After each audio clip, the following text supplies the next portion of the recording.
Hi guys, it's Allie, here's Ginny, and today we are going to be talking about Lifelike by Jay Kristoff.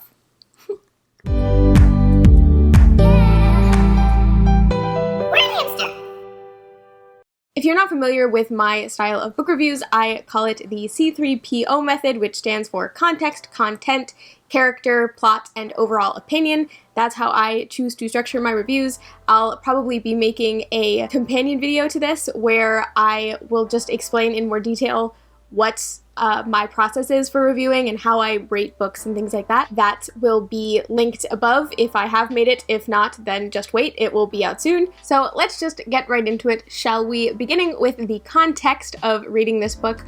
I read this book over a month-long time period. I started reading it on a plane and then I finished it on a different plane a month later. So it's been a while since I finished this book, but it's also been a very long while since I started reading this book. So just keep that in mind as you watch. I think I need to get closer. It's doing that weird zoom thing. My camera does not know where I am. So getting right into the content of this book. This is a YA. I believe some of Jay Kristoff's books are more in the NA and adult side of things, but this one I believe is marketed as a YA, and I definitely think it is suitable for a YA audience. It is also an Anastasia retelling. It is not really marketed that way, but we'll get more into that later. That is something to keep in mind about the content of this book as to what you're getting into. In terms of trigger warnings, I really couldn't think of any that I felt required someone speaking out about it. I mean, obviously there's some violence and there's some death and there's some murder, but a lot of times that's par for the course with a lot of these more gritty sci-fi fantasy types. If there's anything that I forgot, please leave it in the comments and I will add it to the description below.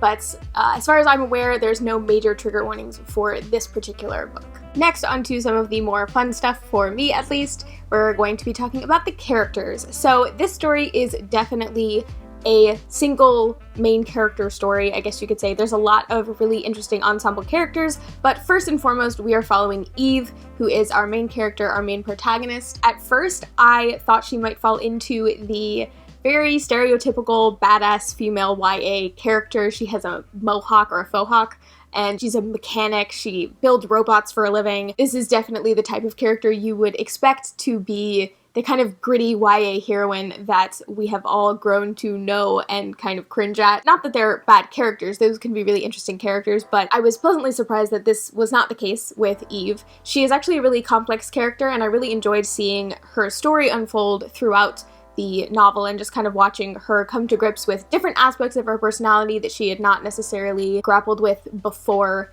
the events of the story, and also just seeing her go about her character arc, because out of all of the characters, as main character she should, she has the biggest and most dramatic character arc throughout the entire story, and it was very interesting to watch. So I very much liked Eve as a character and how she grows and changes throughout the story. Like I said, this is definitely Eve's story. There is not so much an ensemble cast here as there is a main character and then a bunch of really interesting secondary characters, but there are some that I feel are going to have more to do with the future installments, namely two characters, so those are the two that I'm going to focus more on here. The first such character is Lemon Fresh, that is her name, who is Eve's best friend.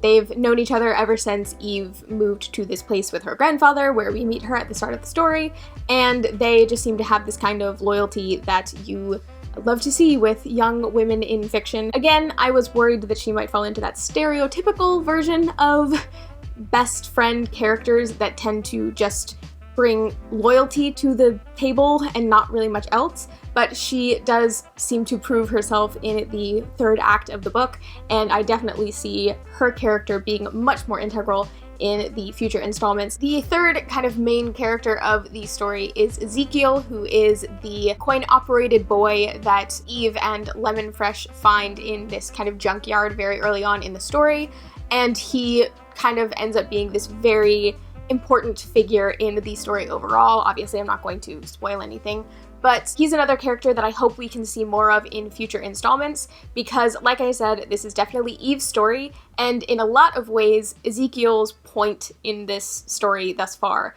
was to make her story move along the way it's meant to. He acted kind of as a mentor and also just as this catalyst that helps Eve's story progress the way that it needs to, and so we didn't actually get to see him have much of a character arc, but having read the entire story now and knowing where it ends and things like that, I do think that there's a really cool opportunity for him to have a really interesting character arc, what with the new information that we have as of the end of this book. So let's talk about plot. As I mentioned before, this is an Anastasia retelling, and it is not necessarily advertised that way, but it does definitely fall under that, especially with all of the Easter eggs and just outright things that Jay Kristoff borrows from both the original made-up fairy tale story of Anastasia and also the real story of the Romanov family in Russia. Again, it's not advertised really as an Anastasia story because I guess it could be perceived as a bit of a spoiler to outright say that this is an Anastasia retelling, but I am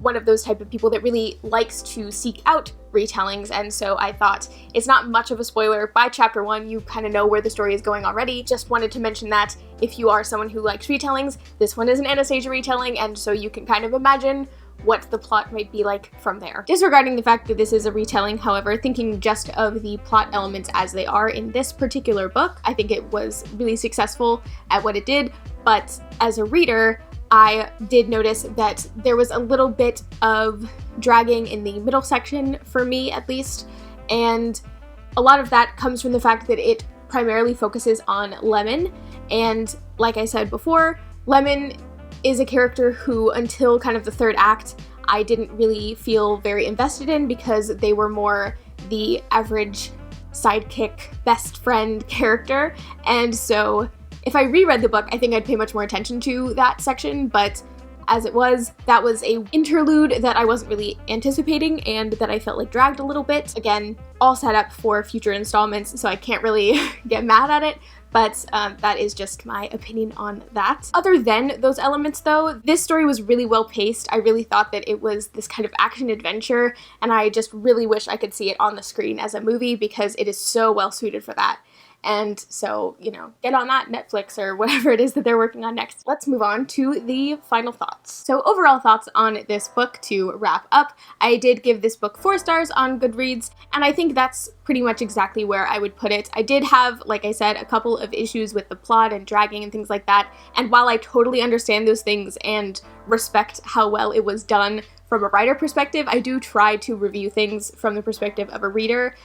So that's where I fell on that, just based on pure enjoyment. Other than that, I really, truly enjoyed this book. I specifically just really adore the story of Anastasia. I mentioned in a video quite a while back, I think it might have even been my work in progress tag video, I might be wrong, but I mentioned in that video that I was working on a retelling, and spoiler, it was an Anastasia retelling. I'm still working on it. It's not a sci-fi though, but I was so interested and excited to see a Anastasia retelling in a different genre and just an Anastasia retelling in general. I really love that story, and especially I love that he brought in so much of the original actual true story of the Romanov family, which I think is just super interesting. That was just for me as a writer and as a reader. I love those stories, and I wanted to see how Jay Kristoff would work with the story as it exists currently. And that is my review of Lifelike by Jay Kristoff. I very much enjoyed this book. Let me know if you did too in the comments. If you liked this video, do give it a like, and if you like my content, do subscribe. I make videos every Friday. I am still taking questions for my Q&A video for my 1-year YouTube anniversary, so do leave those as well, either in the comments or on any of my social media platforms, which will be linked down below as always, and I will see you guys in the next video.